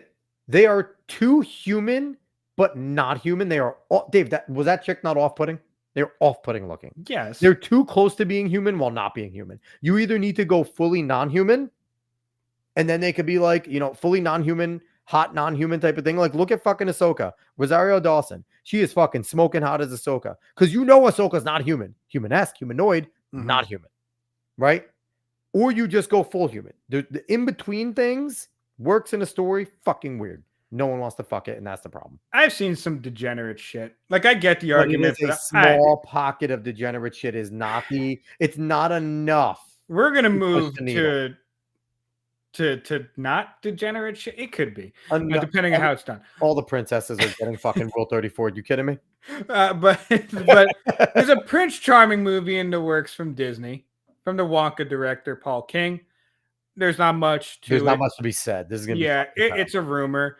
It's unclear if the film will be live action or animated, which is a funny line because I highly doubt it's animated. It's going to be a live action film. I'm going to call that right now. Funny thing is, if it's animated, it would have a chance.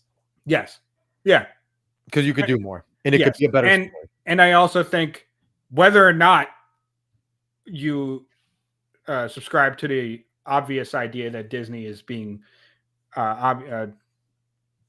stringent to a message, whether or not you subscribe to idea, everyone's fucking sick of Disney live action. Agreed. No one wants that shit anymore. And here's the thing. I could see them doing it kind of like an Enchanted, where they bring him into like current world and it's just gay because he's walking around being charming. Enchanted already did it, though. Agreed. But they might do it again. But Enchanted's also 20 years old, so they'll do it again. Yeah. That's long enough for these fucking people to think that we memory hold it. You know what I mean? So if they do it in a setting where they set it in the world and they make him a knight, like a prince knight that is now going to save classic princess inserts, could be good if you do like a huntsman type of thing. Because you need to do like a huntsman type of thing. I highly doubt it's going to be good. I highly doubt anything good is going to come of it, to be quite honest with you.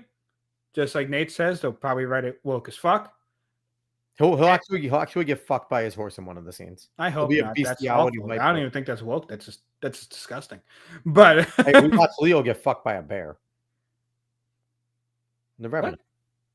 Oh man, I never actually watched that movie. Bear rape. I don't know if that's what happened. I'm pretty sure he just got hurt by it. But either way, I just don't see much for that movie. Nate, he'll come back and fall in love with the non-binary freak.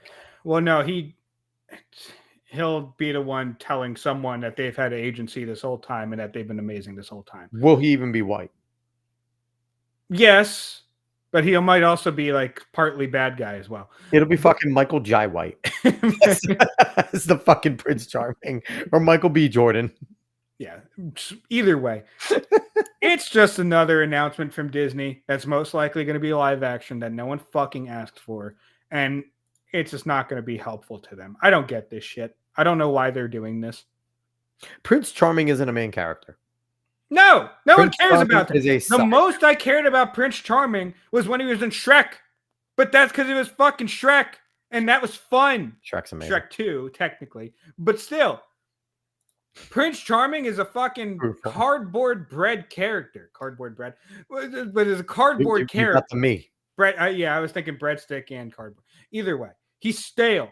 He's supposed to be static. He's not dynamic. He just goes and saves the princess. Now, if you want to sit there and give me a legitimate Flynn Rider movie without Rapunzel, I'd fucking do Flynn Rider. Flynn Rider's awesome. Yeah, but that's not what it is. Yes, but I know, but I'm just throwing out something different because fuck Prince Charming.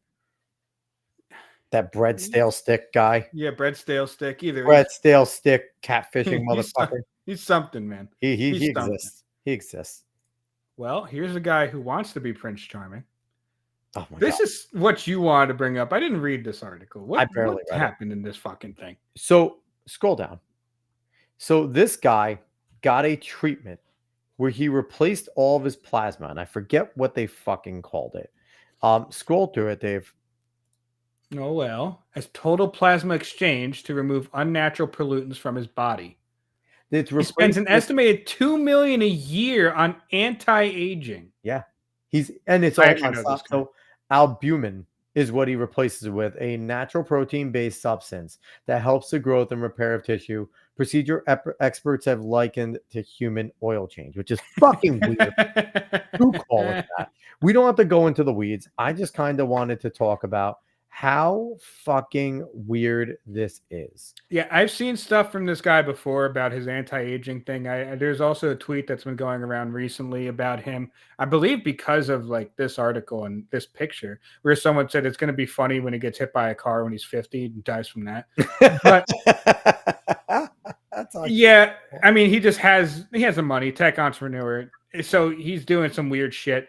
Honestly, as long as he's just doing this to himself and he's not doing anything to anyone else, I don't care. And I truly Use hope your he money to be donated. weird. I truly hope he donated all of his plasma because actually, the hospitals really can use the platelet-rich plasma.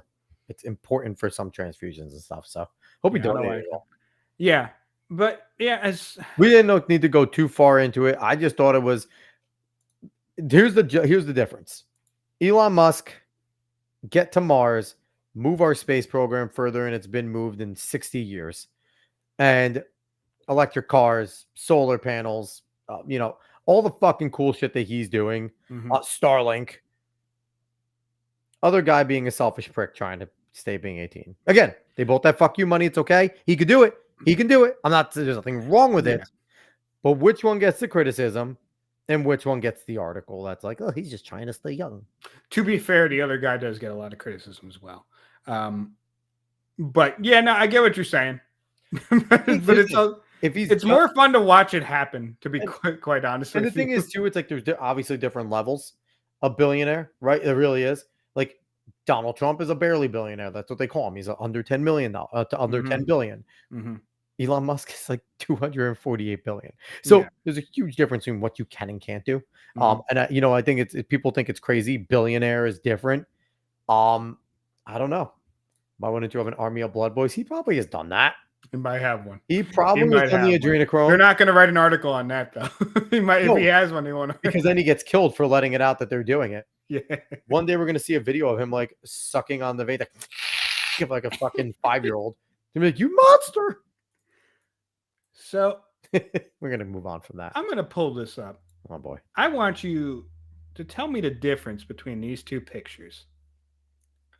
One is good and one fucking sucks. Yes, I agree with that. Now, for those who don't know, Wicked, big musical. People love it. I've never seen it. I saw it and it's fantastic as a musical. It's a really good musical. Yep. And this is the original poster for Wicked. Very good poster, actually. Very says a lot without saying that much, to be quite honest. And the contrast and coloring and everything is amazing. This is the Wicked movie poster that's coming out soon. It's kind of shit, to be completely honest with you, especially when compared to the original. And I think people that are Wicked fans shared that sentiment. You know what's bothersome about that?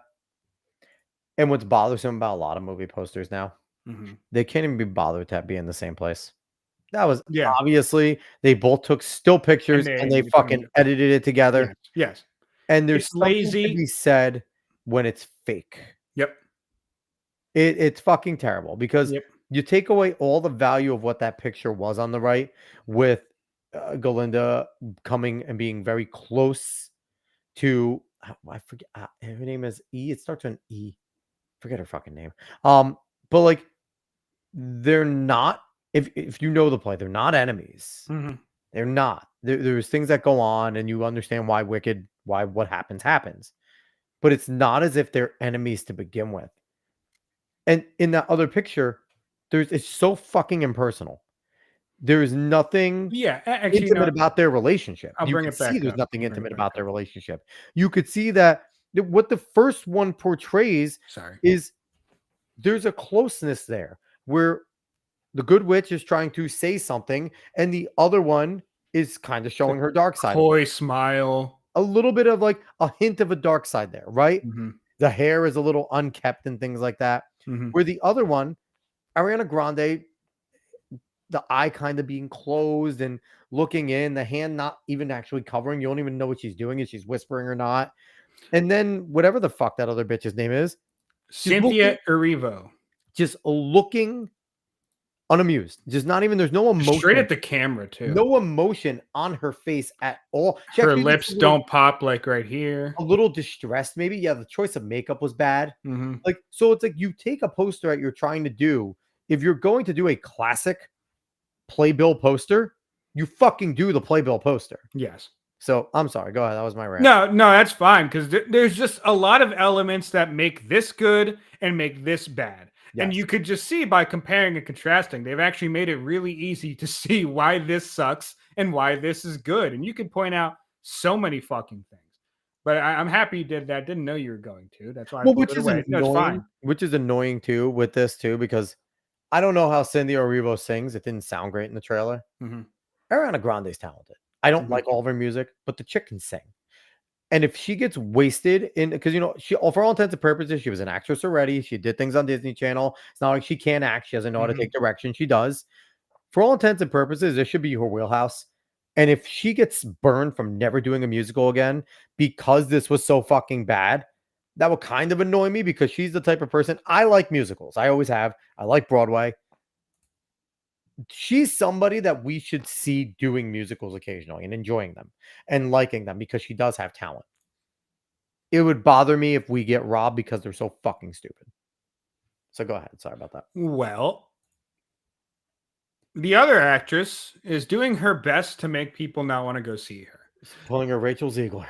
So, a fan, 100% a fan, made it like the original poster. And surprise, surprise, it actually looks fucking better than That the poster they put out. is a legitimately good poster, because it Yes. makes you feel like you're about to go see the play in Mhm. movie form. Mm-hmm.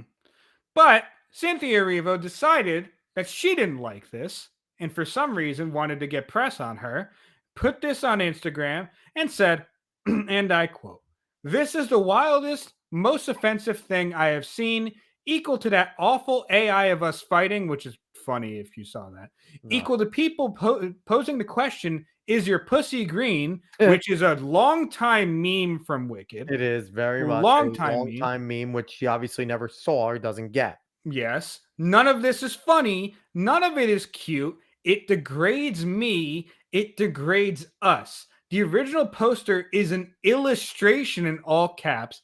I am a real life human being who chose to look right down the barrel of the camera to you, the viewer, because without words, we communicate with our eyes.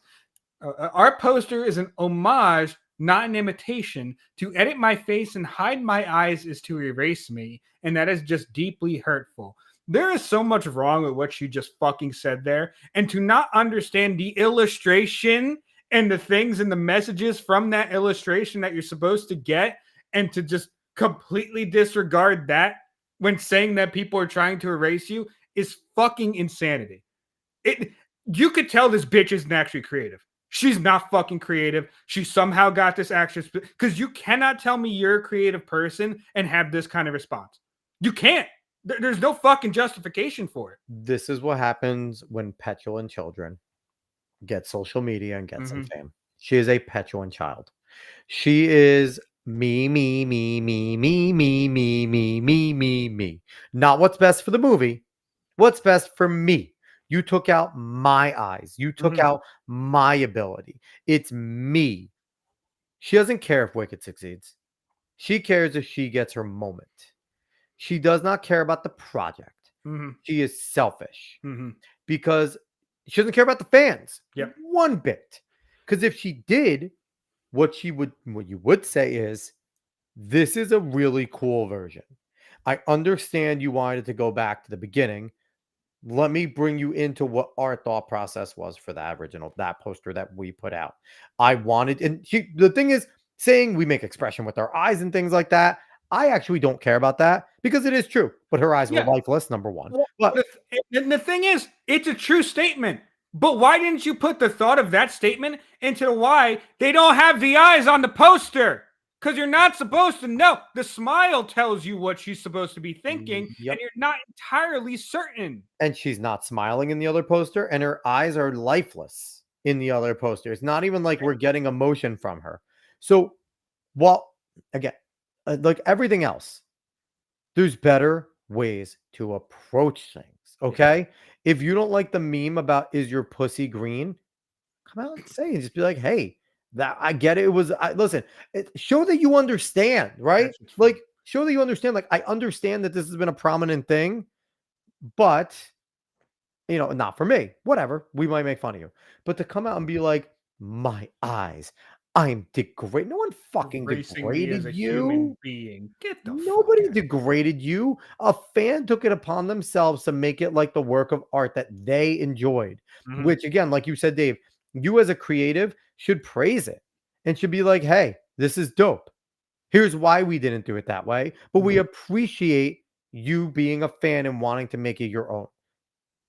But they can't take this route because No. to them, we talked about this. It's all victimhood. If to that, the fan didn't do it because they wanted it to be closer to the playbill. The fan did it because they hate her, and it's always because they hate Yeah, me. of course, At- of course. they are causing me harm and me distress, and I worked hard and I deserve it, and I'm great. Fuck you. Like Yeah. you're It's a embarrassing. petulant child. And I don't think it'll tank Wicked. I think enough people probably won't see that post and love Wicked and still go see it. But it definitely hurts. It doesn't. She doesn't Wicked's look going good to for tank. it. Wicked's going to tank. I don't know, man. It'll have a good day Opening one weekend, you think? showing. Have a decent. You'll see a second day drop off. Word of mouth will spread quick. You think it's going to be that bad of a movie? I think it will lose hundreds of millions of dollars. Wow. Okay. All Because right. I don't know. I think that You went and saw it, so I don't know what it's. But Nate says they have a co-sponsorship with Wicked. Upper management made us all go see it. Nate, I will tell you this right now. The play is fine. If you have to go see the play, that's fine. I wouldn't go see this movie. That's pretty cool, though, to have is a bunch pretty of sick. promo shit. Again, I always like promo shit, even promo if I don't shit's like the cool, thing. even if it's bad. Dude, if there's a popcorn bucket, Nate, we got to figure out a way. If you have promo popcorn buckets, I'll take one of those. That'd be incredible. I will fucking pay you for it. I will figure out a way to get a popcorn bucket here. I'll throw it in the back. But yeah, the bottom line is I don't think this movie's going to do well. I don't. And I think it's statements like that. There are too many people in the movement of being sleuths about this shit where me and my wife Julie may have went to see this because we saw the play. We actually enjoyed the play. Mhm. I am going to tell her now this bitch doesn't deserve our money, and she will go fine. We'll wait for it to come out. You're going to get a lot of people like me who maybe would have just seen it to go with their wife on a date night, who would now watch G&G, watch this show, watch Side Scrollers, and are going to see this statement and just be like, this is just another bitch that is privileged and does not deserve to have success. And it is going to hurt it. I think you're going to get enough girls and women to go out on their own on the first day. Maybe have a decent number the second day drop off. I think it will go off a fucking cliff. I don't think internationally it's going to do well because I don't know how big it was internationally. I know it's big in Broadway.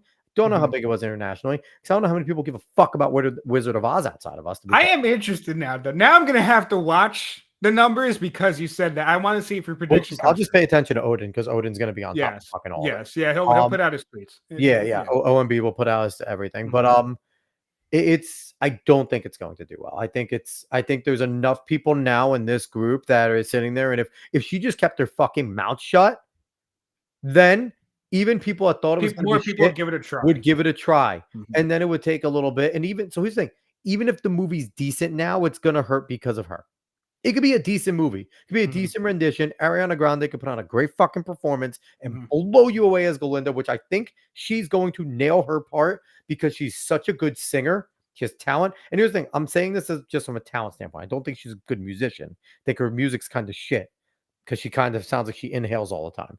But I've heard her sing in other ways. She has talent. She has a powerful voice. Doing inward singing. She is inward singing. She took Tenacious D to heart. Tenacious D. Next time you hear her sing, she's so nasally in some I of her swear parts, to God, if I it's could gonna hear the sound inward like singing, I'm gonna be mad.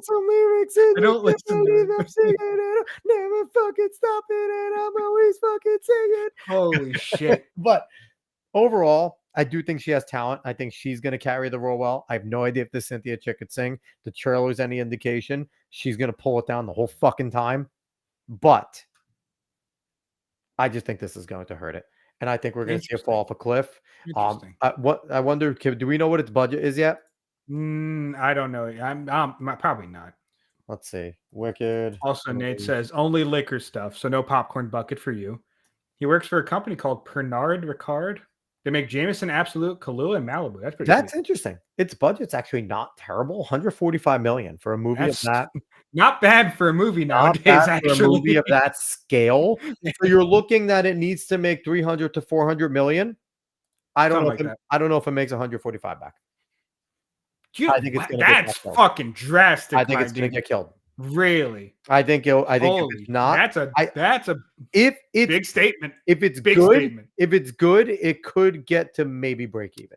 If it's So not good, here's the thing. I think we need to start realizing that there is power in the group of people okay. that don't want to deal with this shit. So here's what I'm going to base what you're saying off of, because now I'm interested, and I'm going to base your take off of this, and honestly, it makes your take look pretty good. The Cats movie, Mhm. 74.6 million worldwide. Mhm. 27.2 million domestic, 47.4 million in other territories. Cats, huge fucking film. Huge, not huge film. Huge play, huge musical. Didn't do well, and obviously they were terrifying. It's gonna do better than Cats. You know It'll what's do better weird? than Cats. You know what's weird? I'm pretty sure there was a take of the movie, but all the cats had buttholes. Yeah, it was fucking weird. I've heard Yeah. that they were designed very weird, and they didn't Yeah. have to be designed weird Yeah. because the designs in the play were actually fucking brilliant a lot of Yeah. times, Mhm. but they just took it the extra level to make it weird. Probably because they were trying to tap into the bestiality and furry crew. Maybe, but that does give your take some credence. Because honestly, I think that's a huge statement. But if Cats is going to do that badly, now Cats was a disaster. I almost think at best this is a break-even movie. Really? Okay. And I thought at its face, to be quite honest, it might be a break-even movie because this Wicked is good, and Wicked is pretty well liked, but Wicked is still niche for the people that like musicals. Wicked isn't Phantom of the Opera. Wicked isn't, one of these, plays that people, I don't know.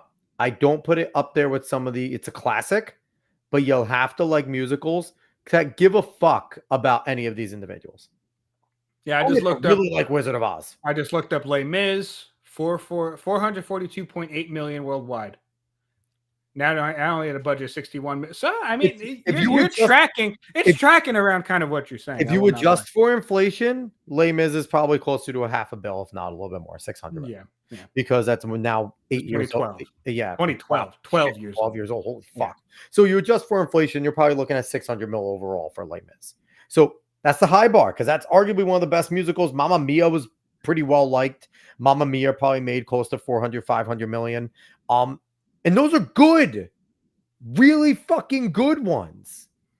This one needs to blow people's doors off, and I don't think it's going to. Okay. Yeah. No, I'm gonna be keeping track of this because that's an interesting prediction. Now, how do you think this movie's gonna be? Oh boy. This is a trailer. I know why I put this in there. I just haven't seen this name in a long time.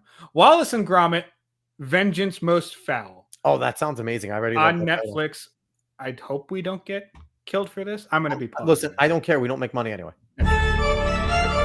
We're getting reports of a crime wave across the region. I'm live outside the West Wallaby Street house of the evil inventor, Mr. Wallace. Evil? I'm innocent. Pause it for 1 second. I love that they took the time to go out of the way to not really update the animation. No, it looks the same. It's amazing. If they did, I would be unhappy.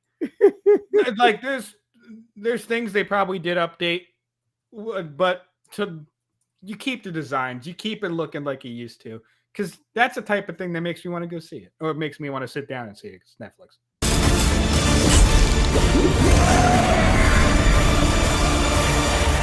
Who could possibly be behind all this?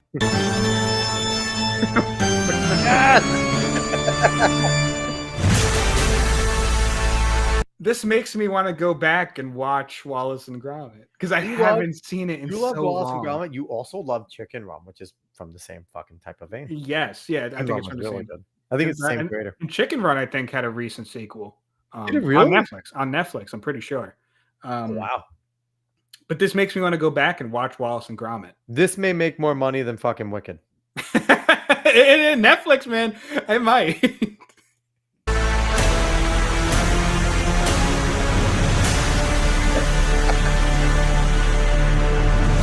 That reminds me of like the dog ending in Silent Hill 2. When the dog's in control of all the fucking Stop it. What? Stop. You not remember that? I don't talk about Silent Hill 2 and the fucking Wallace and Gromit. I don't. Don't put that voodoo on them. Fucking dick. Is there any more to this? Okay. I don't know. I think it looks fun. Oh, it Looks looks, like it looks like Wallace and Gromit. Yeah, so I think it looks It's going fun. to be successful. Now, Wallace and Gromit was always fairly niche. So, Yes. you had a good group of people that liked it because its animation was different. It's very British. And But that's, I also think that's it's your something. personality because you're very dry. Yeah, but I also think it's something that it still captures the nostalgia and just a fun element. Because Wallace and Gromit's not going to really step into something that's a message. They're just going to have fun. Going to when it comes out, I'm going to have my daughters watch that movie. There is no doubt in my mind that I'm going to watch the original. Since this is out, they probably have them all on Netflix now. You can find them somewhere. But I guarantee they're all on Netflix. Guess what? Speaking of my fucking annoyance, the original Teenage Mutant Ninja Turtle movies, nowhere to stream on any of the streaming services. Nowhere? Oh, that's harsh. The only thing is you have to buy it on That's fucking harsh. Amazon. Because here's the thing, my daughters are really into TMNT right now. They love a song made by Juicy J, Wiz Khalifa, and Kill the Noise called Shell Shock that was made for one of the movies. You told me about it. It's actually solid. It's not a bad song. And they want to see like the original. I told them like there was a live action in the 1990s and things like that. And they wanted to see it. And I went to go look at nowhere. And that pisses me the fuck off.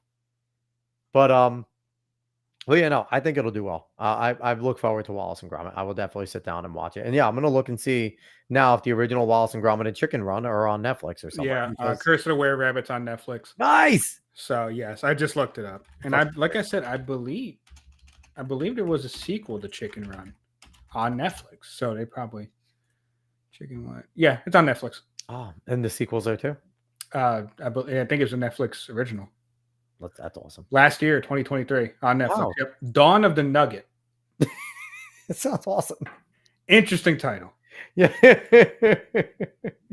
But yeah, I just want to share that as my little white pill because I remember loving the original Wallace and Gromit movie. Yeah, no, it's gonna be good. That's a nice little white pill to end it on. I appreciate that. I do. But that's about it. I got nothing else unless you got something. No, I'm pretty good here. All right, good stuff. But so we appreciate everyone that watched today. We appreciate everyone that commented. You guys are all freaking awesome. Yes. Nate obviously always hanging out. Mosin jumping in. We appreciate you. Hopefully you first timer. Hopefully you enjoyed it enough that you'll be back. We're here almost every night, Mosin. So some nights we take a day off if we're tired, but for the most part, we try to jump in. We usually a little bit earlier. I do a show before this one on Mondays about track and field. So but yeah. We appreciate everyone for watching. If you watch on X, go give us a repost and all that good stuff. If you follow on YouTube, like, share, subscribe. If you're listening to this in podcast form, thank you, number one. Number two, go give us a review, 5 stars, all that good stuff. But yeah, thanks everyone for watching. Thanks everyone for listening. We will be back